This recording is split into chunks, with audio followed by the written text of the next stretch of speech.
Vamos a continuar con la enseñanza del libro de Timoteo, titulado La serie a Timoteo, los consejos, las recomendaciones que da el apóstol Pablo a este joven pastor de la iglesia de Éfeso. Normalmente cuando uno se va, ¿verdad?, al internet y busca ahí Timoteo, aparecen unas imágenes, ¿verdad?, de un joven ya muy maduro, con barba, ¿verdad?, y prácticamente casi a todos, vamos a decirlos así, de la raza hebrea se les considera así barbados, pero no sé realmente si fuera muy cercano, pero quizás sí, ¿verdad? Timoteo, como sabemos, se encontraba frente a una gran responsabilidad. Pastorear una iglesia, liderar una iglesia junto con los demás pastores, con limitaciones específicas, limitaciones que no tienen que ver con el pastorado que nosotros actualmente, ¿verdad?, no tenemos. ¿Por qué? Porque él no tenía la escritura de forma completa. Como ir a enseñar, ¿verdad?, unas clases de matemáticas sin llevar libros de matemáticas, o llevar quizás, ¿verdad?, algunos otros libros de textos y empezar prácticamente de cero, enseñando las primeras, vamos a decirlo así, enseñanzas doctrinales.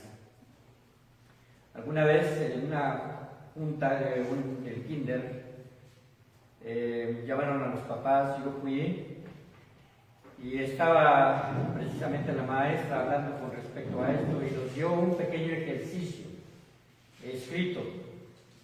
Ese ejercicio tenía símbolos que eran símbolos inventados, obviamente porque nadie había hecho este material didáctico, símbolos que no representaban para nosotros nada. Pero en la mente, la maestra que nos estaba dando esta explicación nos decía: este símbolo representa el número 1. Otro símbolo muy diferente representa el número 2. Otro símbolo muy diferente representa el 3, así hasta llegar al 9 y al 0, con diferentes números. Algunos eran representaciones, por ejemplo, como un triángulo representaba el 1, un hexágono, ¿verdad?, el 2, una tetraedro, el 4, y así sucesivamente. Y después quitaba la hoja y nos decían: ahora escriba este número con los símbolos. Y nos decía: escriba 6550. Y lo teníamos que escribir no con números arábigos, sino con los símbolos que se nos habían dicho. Obviamente fue una tarea imposible para cada uno de nosotros como padres. Esta es la forma en la cual los hijos aprenden. Llegan blancos, con un conocimiento que realmente para ellos es nulo con respecto a los números. Para ellos los números representan símbolos en primera instancia. Entonces tienen que empezar a identificar con esto. Y esta ilustración me sirve para poder entender cómo era la iglesia en las primeras etapas de su crecimiento.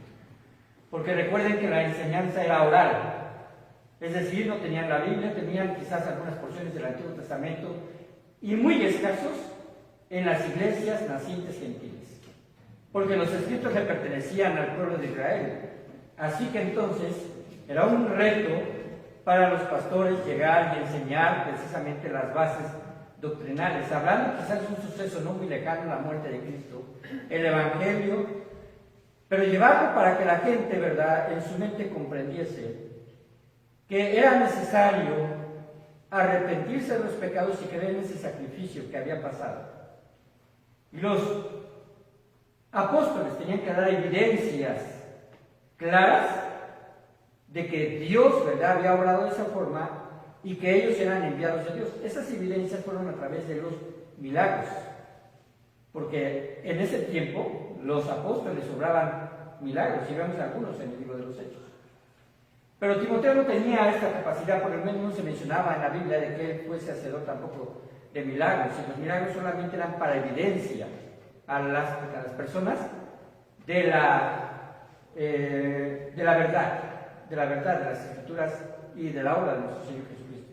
Timoteo no era así, y en cambio vamos a decirlo así, la encomienda era que fuese precisamente a redirigir las enseñanzas que tenían los pastores o los judíos, que llegaron incluso a introducir algunas cuestiones que eran legalismos en realidad.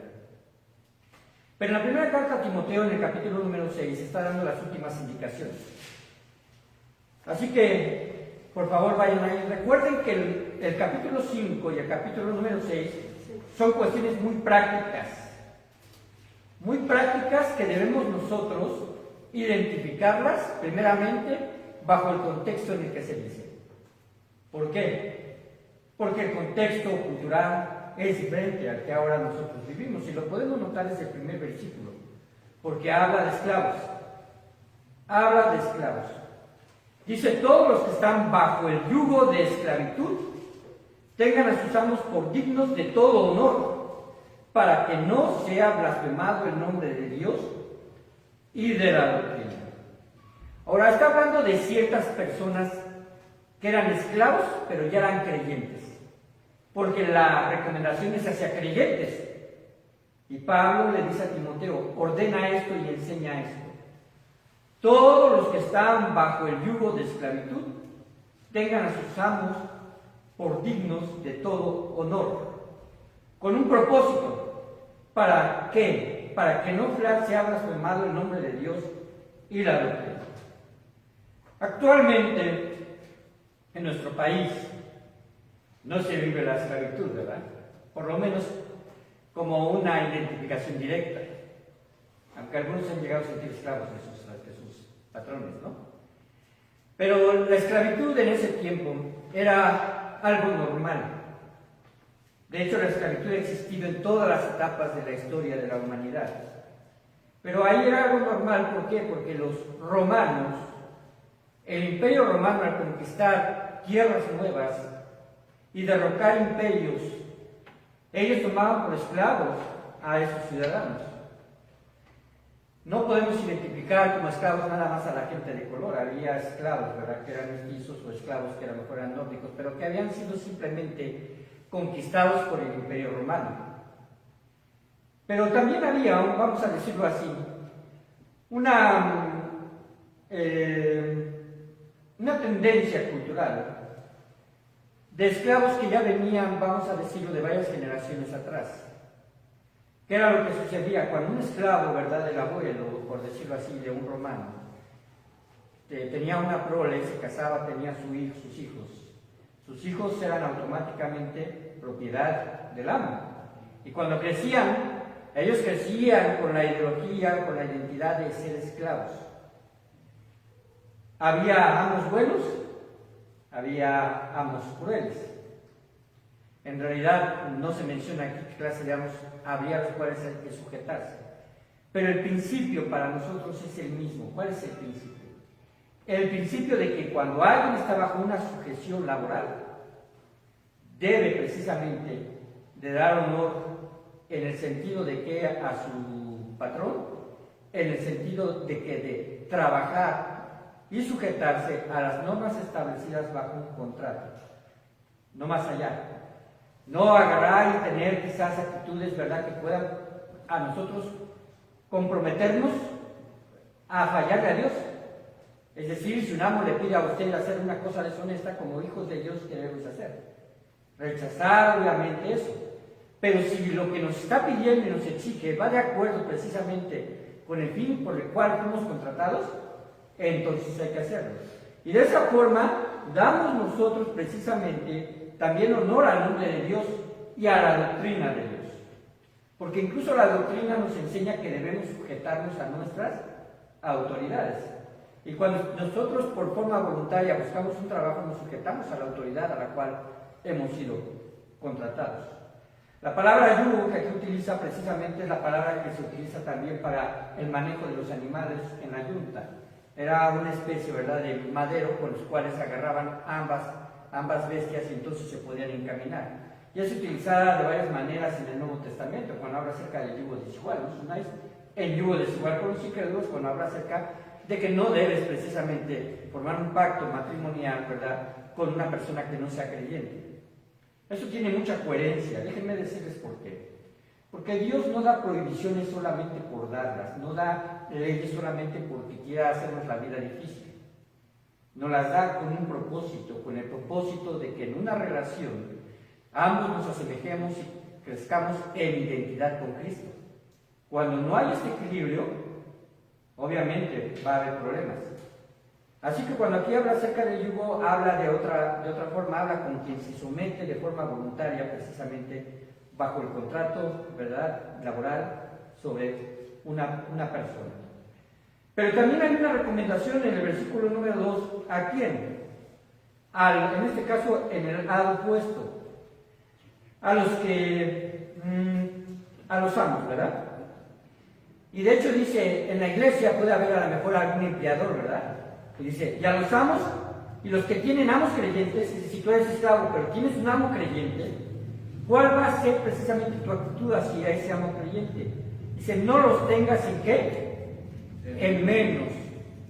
No los menosprecies, en pocas palabras les está diciendo precisamente a los siervos. Porque a veces, ¿verdad?, llega a suceder de que como hay una situación de afinidad en fe, se puede malinterpretar para una situación de abuso, ¿me explico? De que los siervos abusen de que su amo es creyente y se justifiquen diciendo, bueno, como tú eres creyente, pues no me corras porque llego tarde, ¿no? O perdóname si hago alguna cosa mala. O simplemente se justifican, ¿verdad?, delante de esta persona y como que manipulan la situación de la posición de creyente para no hacer las cosas. Pablo es muy enfático, sobre todo cuando ustedes vayan a la carta de Filemón.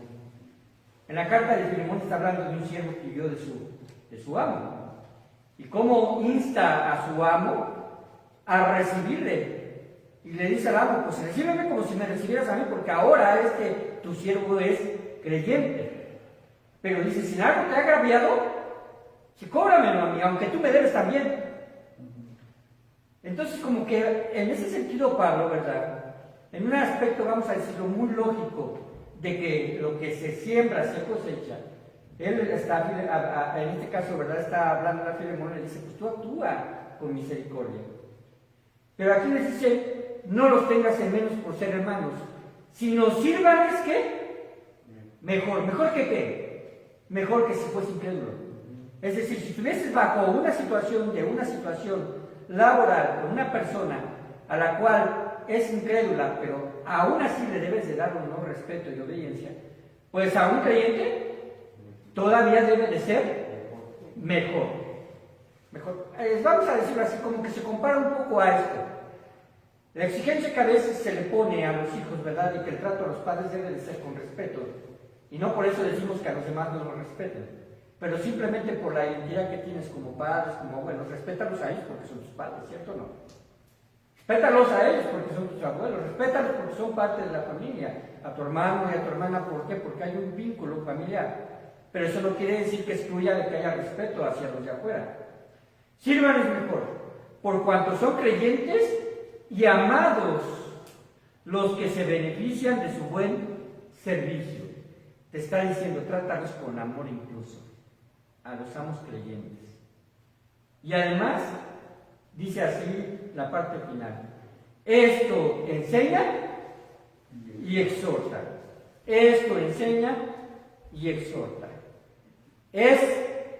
Vamos a decirlo así, cierra, vamos a decir estos principios de una forma contundente. Enseña esto, no puedes enseñar otra cosa.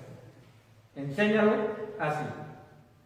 Y continúa en el versículo número 3, haciendo, vamos a decirlo, algo que se antepone a lo que venía enseñando, porque habla de las personas, ¿verdad?, que pues enseñan otra cosa. Dice, si alguno enseña otra cosa y no se conforma a las sanas palabras de nuestro Señor Jesucristo y a la doctrina que es conforme a la piedad, está mencionando la característica de estas personas. Ahora, hermanos, cuando está mencionando esto, Pablo a Timoteo, está llegando a la conclusión de que en la iglesia puede haber alguno que enseñe algo diferente. Puede haber alguno que enseñe algo diferente. Caemos en la situación de que en ocasiones, es verdad, yo por ejemplo como pastor, cuando llega alguien con otra enseñanza doctrinal, tenemos que platicar con él. ¿Para qué? Para que él empiece a rectificar aquello que está mal en cuestión doctrinal. Porque entonces se puede correr el peligro de ¿qué? De que se acepte cualquier cosa. No por tener una cantidad de personas vamos a decir, tú vente aquí, no importa lo que creas. No se puede. Se tienen precisamente que identificar con la doctrina bíblica. Porque la doctrina bíblica precisamente es la columna vertebral con la cual nosotros como iglesia nos regimos y enseñamos. No podemos enseñar otra cosa, ni podemos permitir que alguien enseñe otra cosa, porque entonces va a haber una desviación doctrinal. Pero a veces no tiene que ver con doctrina propiamente dicho, a veces tiene que ver con prácticas. Y algunas de esas prácticas pueden ser legalistas, en donde a lo mejor decimos, bueno, ahora, ¿verdad? Estoy inconforme porque la predicación fue a las 10 y el resto del servicio a las 12 o a las 11. Si hubiese un cambio en el sentido, vamos a decirlo así, del orden que se puede llevar en un culto, a veces hay gente que se ofende en esto. ¿Por qué? Porque a veces llega a suceder que se ha formado un criterio legalista. Y debemos estar nosotros conscientes de que aún en la situación, vamos a decirlo así, el grupo bautista, los grupos bautistas, las iglesias bautistas, puede haber alguna diferencia a lo mejor en el orden de llevar sus servicios y no por eso están mal. No por eso están mal. Pero sin embargo, cada iglesia local tiene sobre sus hombros la responsabilidad de ¿qué? De que lo que ellos hagan, primer punto, no atente la moral de Dios. Segundo punto, no se salga el orden de respeto, de consagración y de reverencia que se le debe a Dios. Estos son aspectos muy importantes. Lo demás podríamos decir parece un poco más superficial, pero sin embargo a veces ofende a algunos. Hay iglesias bautistas que defienden mucho el hecho de que la mujer no se ponga, por ejemplo, pantalón. Nosotros no creemos que esa sea la situación que se menciona Pablo cuando se habla de que deban de vestirse decorosamente. No se habla con respecto al ropaje, sino a lo mejor en este sentido, al estilo o a la fuente por la cual se formó o se hizo un pantalón. Porque, pues, por ejemplo, algunas damas aquí traen pantalón de mujer, yo no me pondría ninguno de ustedes, ¿verdad? Y de hombre las mujeres también evitarían ponérselo, o sea, está definido muy bien para qué género está hecha la ropa, por solamente decir algún ejemplo. Pero nosotros no podemos criticar a las iglesias bautistas que tienen este tipo de afinidad y enseñanza. ¿Por qué? Porque ellos lo aceptan. Pero al mismo tiempo ellos tampoco tienen que criticar a quienes no lo hacen de esa forma, porque son aspectos superficiales, pero pueden caer en un legalismo, en el sentido de que cuando entonces ya hay crítica. Eso es ser legalista. Estoy hablando solamente de un aspecto, porque hay otros aspectos como el peinado y otros aspectos que se pueden mencionar. Pero también incluso, ¿verdad? Estamos hablando acerca a lo mejor de algunos aspectos, quizás algunos cantos o algunas situaciones que se pueden dar. Tenemos que tener mucho cuidado en eso, porque no es intentar que otros enseñen otra cosa, sino que simplemente vean las cosas con respecto al modelo que se nos da aquí. Dice la palabra de Dios en el versículo número 3, y no se conforma a las sanas palabras de nuestro Señor Jesucristo. Cuando dice a las sanas palabras, se refiere a aquello que no está contaminado, a la doctrina que enseñó nuestro Señor Jesucristo y que no tiene contaminación. Cuando se habla acerca de sanas, precisamente está aludiendo a aquellas cosas de las cuales podemos entender que Jesucristo enseñó y que todo lo que enseñó no contiene error. De mi parte puedo enseñar a lo mejor en algún momento dado algo que sea algo errático, ¿verdad? Y a lo mejor alguien no esté de acuerdo. No estoy pensando en las doctrinas porque entonces en este sentido yo no tendría, vamos a decirlo así, conocimiento de las doctrinas, ¿verdad? Cardinales. Estoy hablando de cuestiones quizás no sean de este aspecto. Pero hermanos, aquí dice la palabra de Dios. Por el contrario, si lo vemos desde cierto punto, debemos estar conforme a las sanas palabras de nuestro Señor Jesucristo y a la doctrina que es conforme a la piedad. Recuerden que habíamos estudiado en esta misma carta de 1 Timoteo a qué se refiere la piedad. Porque más allá de identificarlo como un valor, en el cual, ¿verdad?, somos movidos a accionar algo, no se está refiriendo a vamos a decirlo, a ese sentimiento, a esa reacción, que es una buena reacción del cristiano. Se está refiriendo al Evangelio mismo. Recuerden que estábamos hablando en pasajes atrás, ¿cuál es el misterio de la piedad? Si ustedes van al capítulo 13, 1 Timoteo, versículo número 16, 3:16, que pues aunque los versículos y los capítulos no vienen en los originales, pero coincide de una forma muy hermosa algunos capítulos 3:16 con enseñanzas cardinales con respecto al Señor Jesucristo.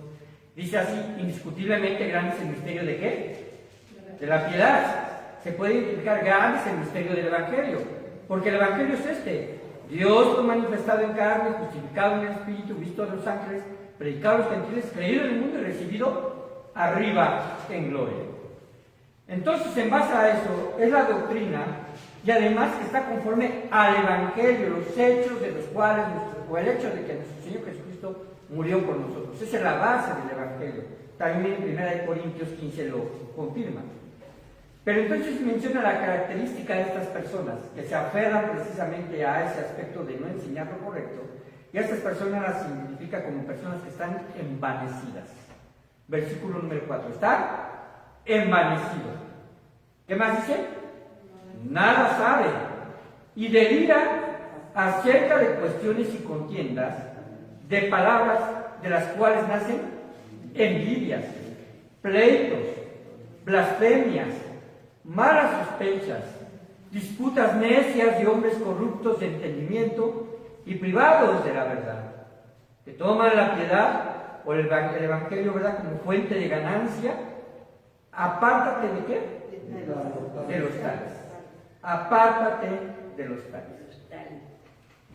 No hay peor, vamos a decirlo así, actitud de una persona que el hecho de obstinarse en el error, de no tener la mente abierta y decir me he equivocado. Y cuando sucede esto, ¿verdad?, y quiere tener el conocimiento, y de esto podemos hablar de muchas personas, ¿verdad?, por ejemplo, que están en contra del Evangelio. Freud fue uno de ellos. Algunos otros, ¿verdad?, que podemos nosotros pensar, quizás Marx, ¿verdad?, algunos que otros han tenido movimientos muy importantes, pero que están en contra de Dios, que su ateísmo es fuerte. Pero ¿qué pasa cuando un cristiano, ¿verdad?, también tiene una posición obstinada? Una posición obstinada donde ya las pruebas que la Biblia le está dando, le está indicando que debe precisamente de redireccionar quizás algunos aspectos que para ellos eran importantes, que para ellos, ¿verdad?, simplemente decían, no, pues es que esto era así. Pero hermanos, debemos estar conscientes y reconocer con humildad que todos, desde su servidor, ¿verdad?, cualquiera que incluso un nuevo creyente esté en el proceso de aprender cada vez más. Nadie sabe con totalidad la profundidad de las Escrituras. No lo podemos.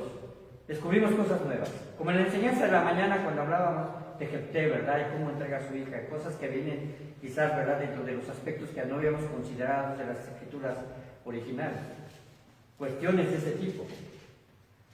Así que entonces aquí habla de este tipo y características de estas personas. Delira acerca de cuestiones y contiendas de palabras. ¿Qué es esto de delira? ¿Saben qué están diciendo y se las inventan? Han llegado a conocer así personas que dicen, se las inventan, ¿verdad? A veces hay una palabra, tú que no lo sabes, pero lo inventas, ¿verdad? No nos vayamos con esa tendencia de agarrar y decir, bueno, no lo sé, pero sí te lo invento, ¿no? Porque en realidad estaríamos cayendo en una situación precisamente, y hablando de las Escrituras, en un error. Pensar que a lo mejor Eva comió una manzana. ¿Dice la Biblia que fue una manzana? No. ¿Y cuántas personas creen esto? ¿Cierto o no? Que el pecado por el cual fueron, ¿cómo se llama?, fueron desechados del paraíso, fue la lascivia, porque se vieron desnudos. Ese no fue el pecado. ¿Cuál fue el pecado? La desobediencia. Sin embargo, ese tipo de cuestiones nos van a llevar a errores doctrinales. ¿Y saben qué es lo que sucede? Cuando intentas defender un error doctrinal con las mismas Escrituras, vas a torcer otras. Sin duda. Entonces es mejor reconocer cuando te hay un error. Sí. perdón, yo no sabía, yo tenía el concepto diferente, ya, pero ahora que veo las escrituras con más profundidad, las estudio a más detenimiento, ahora entiendo que es diferente, que la cuestión es diferente. El versículo número 6 dice así: porque gran ganancia es la piedad acompañada de contentamiento. Vuelvo a mencionar, gran ganancia es que tengamos el Evangelio, porque esto precisamente puede venir acompañada de contentamiento. El Evangelio que predicamos aquí no es el Evangelio que se predica de la prosperidad allá afuera. Porque si fuese el Evangelio de la prosperidad, ¿cuántas personas salen sin contentamiento después de experimentar que no es lo que se les prometió?